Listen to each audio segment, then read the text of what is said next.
My name is Katherine Adams, and I am the sister to Stuart Mattis, who took his life in 2000.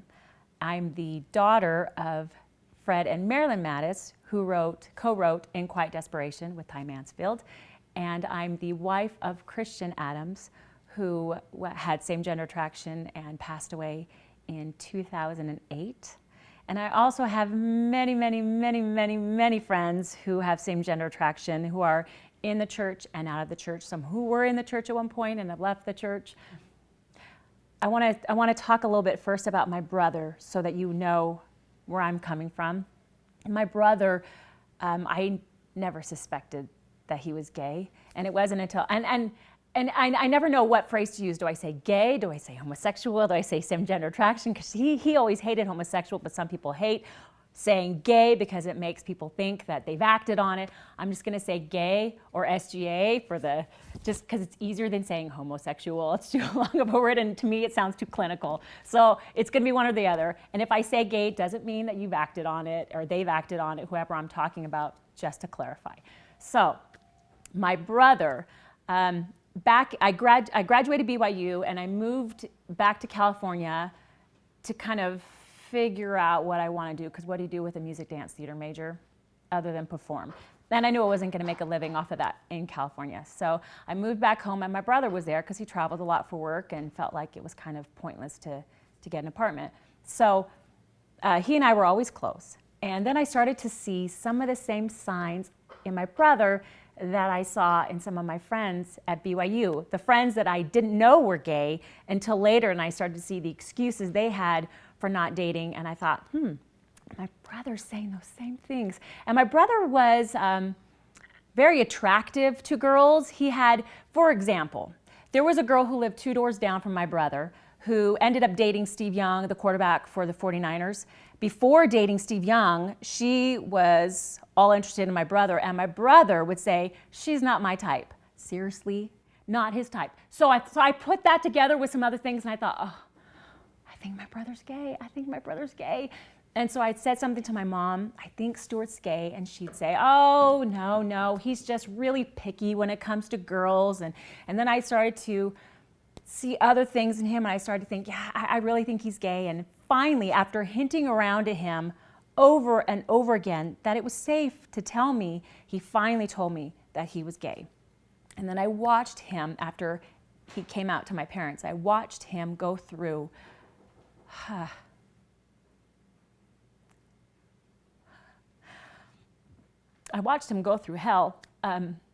trying to come to grips with the fact that he was gay. He had spent his whole life up to that point trying to change, trying to get rid of those feelings and feeling like God didn't love him anymore. And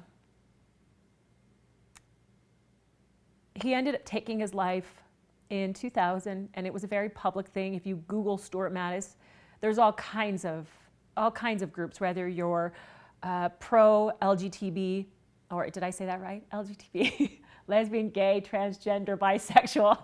If you're for that, or you're pro not acting out on it, then every group has used my brother as their poster boy. And there's really not a whole lot of truth out there unless you read In Quiet Desperation. That's the place you'll get the actual truth about my brother.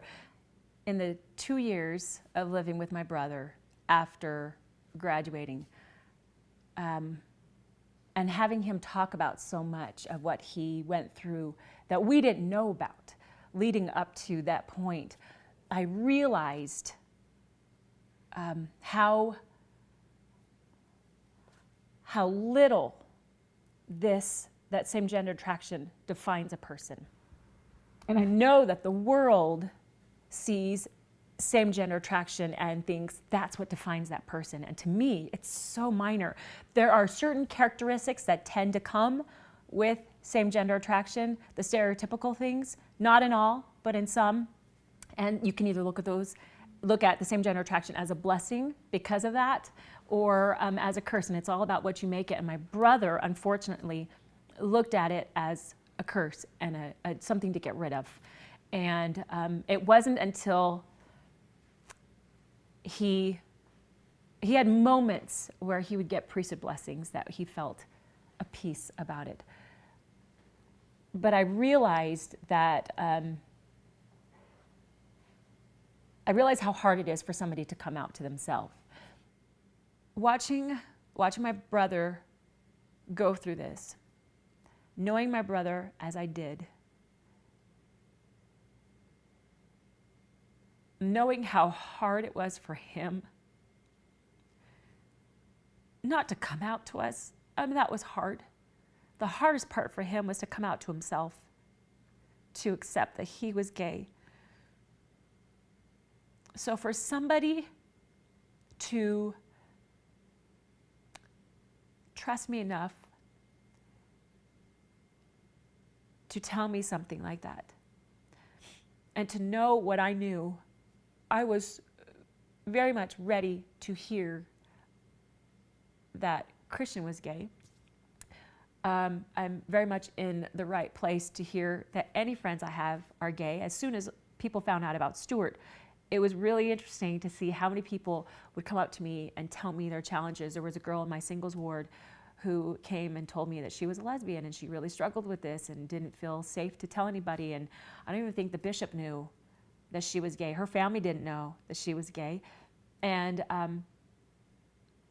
I was happy to take that role because I don't want other people to feel like they don't belong in a church that's supposed to be so Christ-like and loving and accepting, and we're here to strengthen each other up, and we're all striving for the same thing, and we shouldn't be judging people just because of something that we don't understand. If you don't understand it, research it. Talk to somebody, ask them about it. That's the only way you're really going to understand. I mean, you can read all the books you want to read, but really, ultimately, the only way you're going to understand it is by talking to people who have that challenge.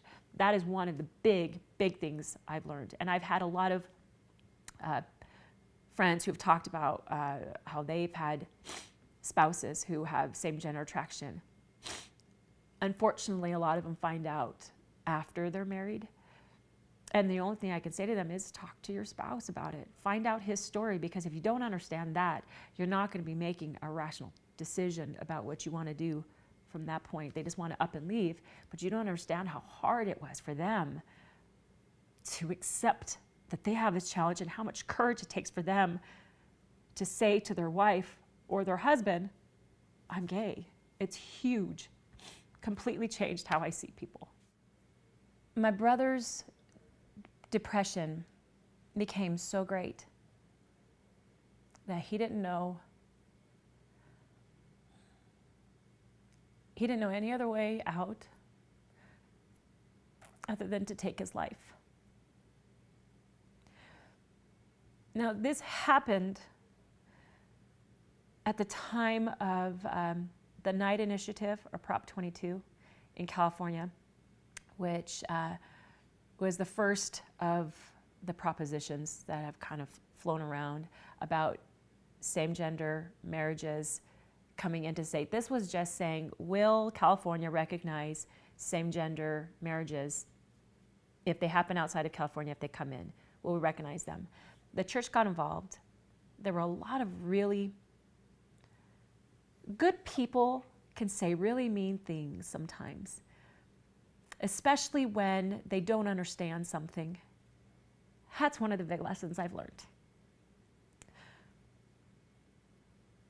And people said some really hurtful, hateful things about gay people. And my brother would sit in church and listen to people get up at the pulpit and say just awful things. And there was a young man who wrote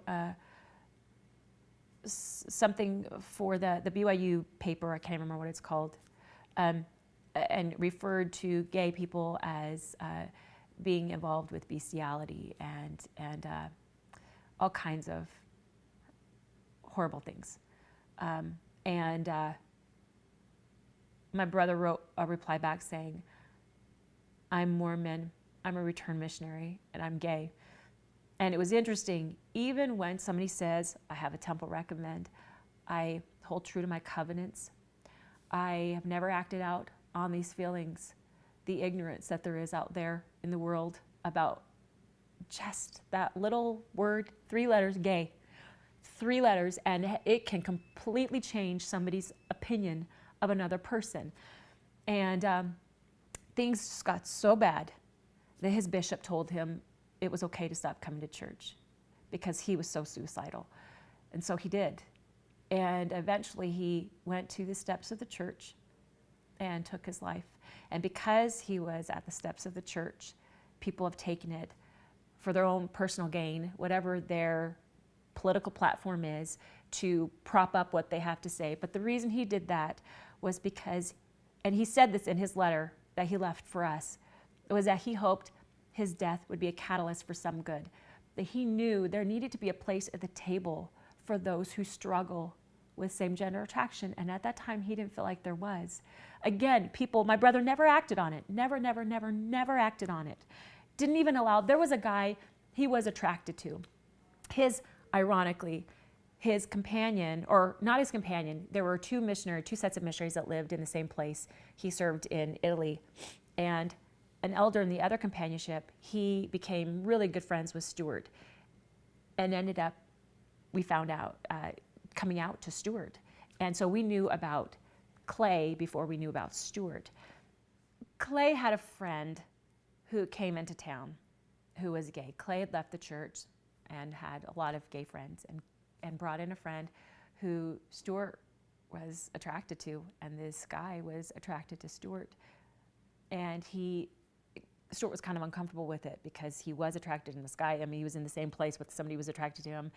And just out of sheer desperation, my mom said to him at one point, Stuart, you've got all these frequent flyer miles. Why don't we use them and fly him out, and you could spend some time with him. And my brother said, Mom, I'd kill it before I'd let it happen, because he knew it wasn't right. So his plea and his point of doing it at the church was to say, you know, there are those of us who are valiant members. We just need to know that we're a part of the church too, that we're okay, that we're not going to be looked down on and shunned because we have an attraction that we have no control over. Jumping ahead to 2003, 3 years later, I meet Christian online. So I've already had all of this exposure, all of this education on what it means to have same-gender attraction, and that being gay doesn't mean that you've acted on it, and that doesn't mean it's who you are, it's just a part of who you are, and that there's so much more to a person. And so when I met Christian online, I didn't know, we met online. He'd hate me to say that, but we met online. He can't do anything about it now. We met online, and I didn't know at first, but we clicked immediately. And he was a performer as well, and we had a lot of the same friends in common, but our circles we just never met. Our circles overlapped, but we had never met. And it was our first phone call. I knew immediately that he was gay. I have a pretty good gaydar, but I don't think it would have taken a great gaydar to know that Christian was gay, because he just had some of the stereotypical things about him. And so, but when I realized, the thought came, oh, here's another gay guy. Because my experience was, I just assume everybody in theater is gay until proven otherwise, because I had too many crushes on too many gay guys. And I always said to my mom, I just need to find myself a straight gay guy. That's what I need to find. And I guess I kind of did find myself a straight gay guy who had straight feelings for me, I guess you could say I found. But we hit it off, and then we talked on the phone, and I realized he was gay, and immediately the Spirit said, look past this. And because I'd had the experiences I'd had with knowing that that wasn't what defined him, I was able to do that. I just felt like, okay, I'll get past this. And it wasn't a hard choice for me. And I know it is for some people, but for me, it wasn't. And so we started talking, and the relationship just developed rather quickly because the Spirit was a huge part of it. And I knew about 2 weeks in that I was going to marry him. And we hadn't met yet. He was out in Oklahoma, and I was here in Utah, and I just signed on with some projects, we'll say without getting into that, some projects that I felt very strongly I needed to be a part of that. I was guided to do. And I knew I couldn't leave. And so one day I'm driving in my car and I'm having my little vocal conversation with Heavenly Father saying, okay, this is going to work. He has to move here because I can't leave. And it was that night in our conversation, he was like, guess what? I got a job in Salt Lake City. And I thought, okay, I guess we're getting married, because he did what I told him to do. So he moved out here where his family was from. And again, things moved really quickly because the Spirit was part of it. And he took the job out here knowing that the only way this relationship was going to work is if he was out here to date me. And so that's why he did it, his huge leap of faith. Now, part of our conversation about him being gay was also the fact, and this is, I think, the part that some people have a really hard time understanding how I could look past this, was that he was out for 10 years. Out, had partners, did the whole gay lifestyle, all the stuff that goes along with it. He did. And so he knew what that life was like. And we talked pretty openly about that experience. And it weighed heavy on him that he had that challenge. And it was just one day he decided he didn't want to do it anymore. And he never lost his testimony. He had a friend who was out in Oklahoma, a girl that used to hang out with them. And she hung out with them, and he says he remembers one day they're smoking pot, they're totally high, and he's bearing his testimony to her about the gospel or the Book of Mormon or something. And she ended up joining the church. He had lost all his friends when he decided to straighten up, no pun intended, to leave that lifestyle. And to stop the drugs and stop the alcohol and to do all that. He lost a lot of his friends because they felt like he had turned his back on them, and he hadn't. He just decided for himself that wasn't what he wanted to do. And so he just stopped everything cold turkey and started going to church, and she started to go to church, and she joined the church. And then a few months later is when we met online, and so he was in the right place, I was in the right place, and it worked. And we got married in September of 2003. And I want to say, there's a lot you learn in hindsight as you step away from a situation. I want to say that all of the challenges in our marriage that every marriage has, you have your spats and whatever, and I want to say that none of it had to do with his same-gender attraction, but as I've looked back, I think some of it did. Not the way that some people would think, not because I worried about him acting out on it. We always joked about I would never have to worry about him being a skirt chaser because he just wasn't interested in girls. And I never questioned whether he would be faithful to me. I knew that it wasn't part of his character. He couldn't do that. He wasn't that type of person. It was the insecurities that had developed in him over time that he carried with him because he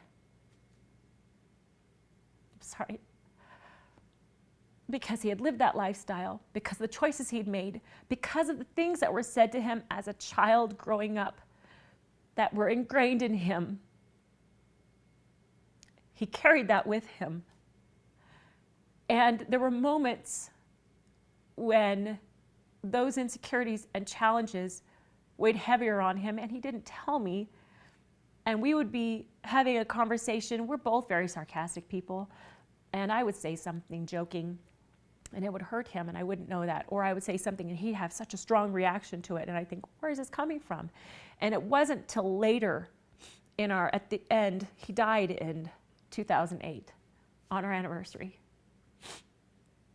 It wasn't until right before, and I'll talk a little bit more about that, what brought him to that place, but it wasn't until right before he died that I realized how much that played into our relationship. And he was very open with me about a lot of things. That's the one thing I wish he would have been more open with me about, how hard sometimes it was for him. He would go on business trips, and I remember him going on one, and he was in the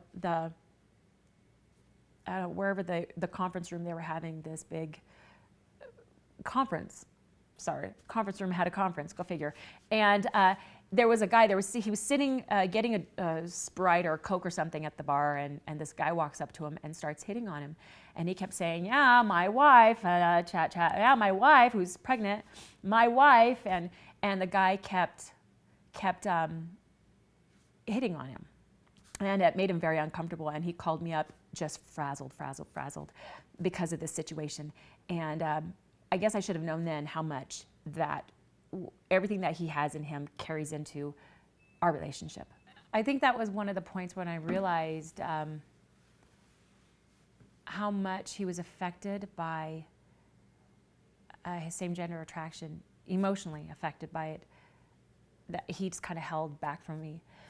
And right before he passed away, I was pregnant, or when he passed away, I was pregnant. But shortly before this, I thought for sure we were having a boy. He had a dream that we were going to have a boy, and it freaked him out because our other two were daughters. And he thought, how am I, again, drawing on all that emotional, I'm not good enough stuff that he'd been told as a kid growing up. How am I to be a father to a son? How can I do this? And he went and decided to do a workshop. I don't know if you'd call it a conference, a workshop. It was a weekend thing called Journey into Manhood. And I'm not doing a commercial for Journey into Manhood. It was definitely right for him. I recommend it because I saw the changes it did in him. I would recommend looking into it. But it was after this that's when I realized how much insecurity he held on to. He went into the weekend, and I guess, and we only talked briefly about it, because this really was shortly before he died, but he delved into all of the gunk that he'd been holding on to in all of his relationships, in how he felt about himself, and finally, whatever process they took him through, finally got to a place where he wasn't ashamed of being gay anymore. He came out, he pulled up his truck. I was staying at my parents' house because we were living in Montana at the time, so we flew into Utah. I stayed with my parents, and he got out of his truck and hugged my mom, and she said she had such a strong sense of his spirit at that time. And I think part of that was because there was a weight taken off of his shoulders finally, where he finally recognized more of who he was, the person that I saw in him. He finally was able to start recognizing that. And he said, I'm not ashamed anymore. I carried my shame into my marriage, into my work, into my friendships, into every aspect of my life, and I'm not ashamed anymore. And I finally saw the real Christian.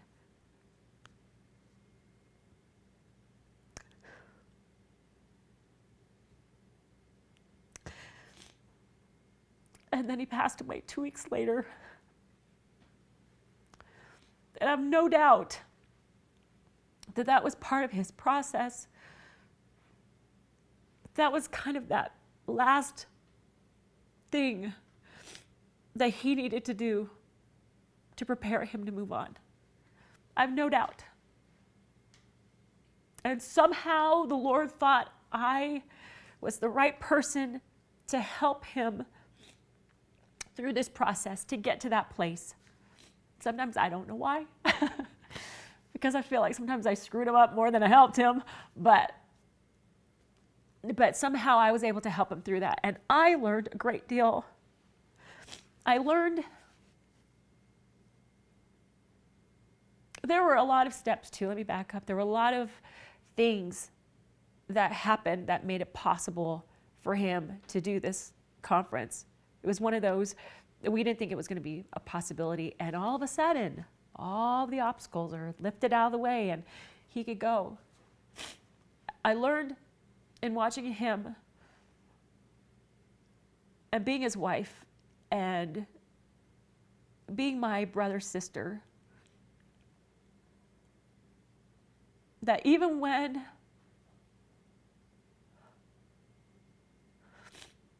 and I've learned it now by being a widow, even when we feel like whatever we're going through is too hard, we don't understand it, we don't get it. My mom always says when she gets on the other side, she's going to ask him why the Lord gives people same-gender attraction, because she doesn't get it. Why? That's going to be her first question. Why? Even though we don't understand it, I know the Lord gets it. I know He understands and He is in control. And I know that He loves us. I've learned that you can never judge something, even when you think you have all the information. And that everybody has their stuff. My brother hid it really well. Really well. His friends, after he passed away, they said how they would sit in the room, his roommates would sit there when he wasn't around and say how Christ-like he was and how perfect he was. And they didn't know that inside he was struggling with this, what he considered a demon. And continually praying to Heavenly Father, have I proven myself worthy now to have this taken away? They didn't know that. Nobody knows what another person's going through. And to judge somebody simply because they have same-gender attraction is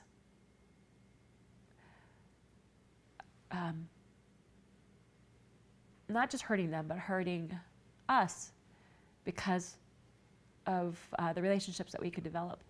If I had said forget it to Christian when I met him, which was my original process when I would find out somebody's gay, oh, forget it, I'm not even, because I've been down there, had my heart broken by too many gay men, but this guy actually told me he was gay, and if I had said at the time, I don't even want to deal with this, no, I look back on all the stuff that I would have missed out on.